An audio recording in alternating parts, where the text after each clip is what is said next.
Урматтуу Замир Курмаевич, биз азыр ушул мыйзам долбоорун депутаттар менен талкуулап аткан чакта бир нече саясатчылар, активисттер, блогерлер, журналисттердин үстүнөн сот иши ушул тапта жүрүп атат. Мына мен жанатан бери массалык маалымат каражаттарын карап отурам. Өзүңүз адвокат болгонсуз мурда. Аябай көп мыйзамсыз окуяларды көргөнсүз. Азыркы президентибиз Садыр Жапаровдун укугун коргогонсуз. Эми азыр өзүңүз жогорку соттун төрагасысыз.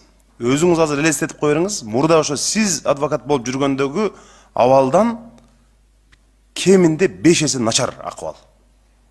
Мына азыр Периза Суранова деген кызды апасы менен көрүштүрүп алып кетти. Эми мыйзам ошондой болсун, бирок дагы бир адамдык, бир адамгерчилик деген болуш керек дедим, жок дегендичи. 25 биздин активист жарандарыбыз кармалды. Алардын эми күнөөлүү эмес экенин сот аныктайт албетте. Бирок ошол бир тынч жыйынга чогулуп, жөн гана сүйлөшүүсүнүн айынан мына ошентип азыр темир тордун артында отурушат. Эми бир гумандуулук кылып, эскертүү берип,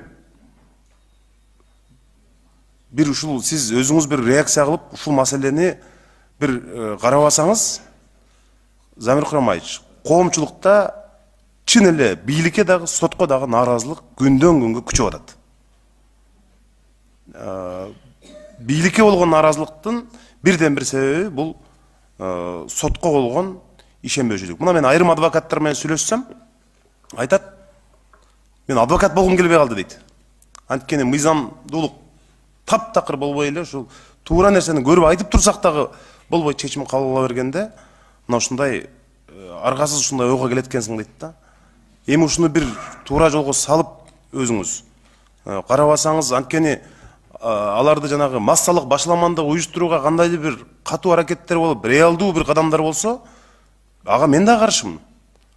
Бизге стабилдүүлүк, туруктуулук керек, эң маанилүү. Бирок жанагындай жөн эле жанагы арасынан бирөөнө диктофон коюп, аны дагы өздөрү жаздыртып, анан ошентип бир жоктон бар кылып иш токуганы коомчулукта чын эле жанагындай аялдарды, жаш кыздарды жанагы Москвадан бери алып келип, алар ачкачылык кырмап, эми Кудай сактасын, эртең бир кырсык болуп кетсе, бул чоң бийликке, азыркы президентке болгон чоң көө жабылат. Ошону биз мындай депутат катары, бизге дагы мына бардык депутаттарга толтура кайрылуулар келип атат. Өзүбүз түрмөлөрдө барып көрүп келдик. Мына сиз жакшы реакция кылдыңыз.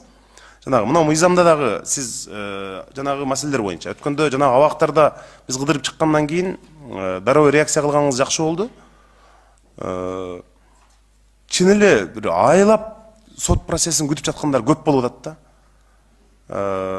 Ошо бир 17.000-18.000 сомдук жанагы уурлук боюнча аялдын маселесин көтөрдүк. Андан кийин Народныйдан кичине бир азык уурдай калам деген, эми албетте уурлукту мен эч качан мындай аны айыпташыбыз керек баарыбыз. Ал кылмыш. Бирок ошого окшогон маселелерди дагы мындай чечиле турган маселелер сотто айлап жатып калган учурлар бар. Замир Курмаевич, мына азыр бизди жаңы жыл менен куттуктадыңыз. Биз сизди куттуктап атабыз. Бирок ошол жерде таптакыр жанагы жыйынга барбаган бир блогер жигиттер камалып кетти да.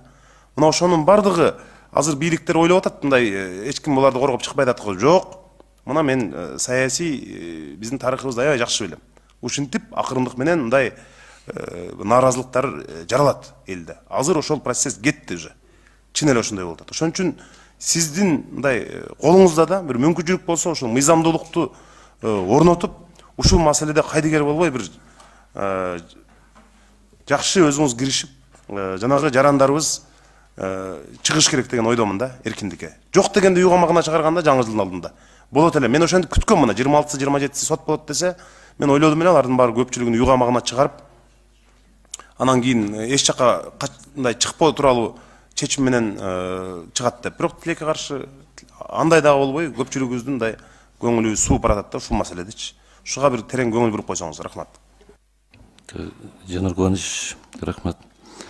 Албетте, азыркы учурда ушу сот реформасын жүргүзүүгө аракет кылып жаткан учурда сиздердин сын пикирлерди дагы, сунуштарды дагы эске алабыз. Бирок эми азыркы учурда алардын күнөөсү барбы жокпу анысын биз айта албайбыз. Конечно, бул жерде баягы экинчи процесс болуп калбасын деп атабыз. Бирок сөзсүз түрдө эске алабыз, азыр алардын күнөөсү барбы жокпу аны тергөө органдары, көзөмөлдү кылып аткан прокуратура жана башкалар далилдеш керек.